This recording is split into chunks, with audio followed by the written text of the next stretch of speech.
इस बार के लोकसभा के चुनाव के बाद से राजनीति थोड़ी बहुत उलटफेर हो चुकी है और इस उलटफेर के बीच हमें जो सबसे मज़ेदार चीज़ दिखने को मिल रही है, सबसे अनोखी चीज़ देखने को मिल रही है, वो है कि प्रधानमंत्री मोदी अब राहुल के सामने नर्वस रहने लगे हैं। और उसका एक बहुत बड़ा उदाहरण तो हम लोगों ने राहुल गांधी की उस स्पीच में देखा था जहां उन्होंने शिव के बारे में बात किया था। उसके अलावा राहुल गांधी के साथ जब वो कर्टेसी मीटिंग में बैठे थे, जिस मीटिंग में ओम बिरला जी ने बुलाया था, उस मीटिंग में प्रधानमंत्री काफ़ी नर्वस थे। ऐसा क्यों हो रहा है? हालांकि प्रतिक्रियाओं के बीच, इतने सारे राजनीतिक मुद्दे के बीच राहुल गांधी ने प्रधानमंत्री मोदी का तारीफ किया है। ये एक बहुत ही अच्छे सिग्नल है, ये एक बहुत ही अच्छे संकेत है हेल्थी डेमोक्रेसी के लिए। देखिए किस तरीके से प्रधानमंत्री मोदी के वायनाड में, केरल में विजिट किए, जहां पर केरल के चीफ मिनिस्टर और सेक्रेटरी भी थे।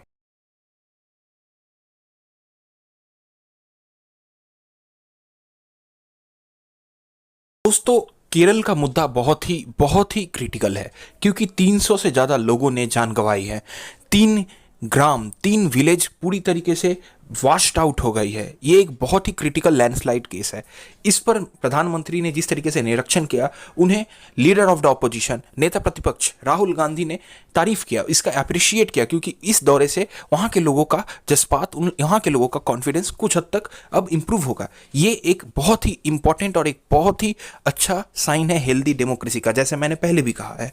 अब लेकिन जो मुद्दा बार बार देश में एक इंपॉर्टेंट रोल लेते जा रहा है, एक इंपॉर्टेंट पॉलिटिकल मूव हो रहा है, एक हिस्टोरिकल पॉलिटिकल मूव हो रहा है, वो है कास्ट सेंसस। और कास्ट सेंसस के अलावा तुष्टीकरण, जो बीजेपी का सबसे इंपॉर्टेंट पॉलिटिकल टूल है। अब इन दोनों मुद्दों के बीच जिसके वजह से बार बार कांग्रेस और बीजेपी में भिड़ंत हो रही है, वो है अनुराग ठाकुर बार बार राहुल गांधी के साथ भिड़ रहे हैं। जिस तरीके से राहुल गांधी पूरे देश में दौरा कर रहे हैं, चारों तरफ घूम रहे हैं, चाहे वो वायनाड हो, चाहे वो लखीमपुर हो, चाहे वो सुल्तानपुर हो, वो हर जगह जा रहे हैं। इससे ये पता चल रहा है कि वो देश के जननेता है। लेकिन अनुराग ठाकुर बार बार टिप्पणियां कर रहे हैं और इस बार उन्होंने हिंदू जो बांग्लादेश में माइनॉरिटी है उन पर कमेंट किया है। सुनिए किस तरीके से उन्होंने राहुल गांधी को घेरा।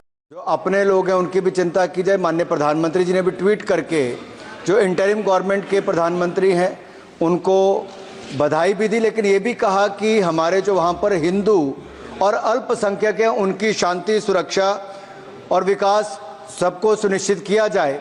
लेकिन दुर्भाग्य ये है सर कि नेता प्रतिपक्ष और कांग्रेस पार्टी के अध्यक्ष ने ट्वीट जब किया या उनको बधाई जब दी तो हिंदुओं की वहाँ पर सुरक्षा की कोई बातचीत नहीं की, ना ही उसका उल्लेख किया, ना ही अल्पसंख्यकों की सुरक्षा की बात की।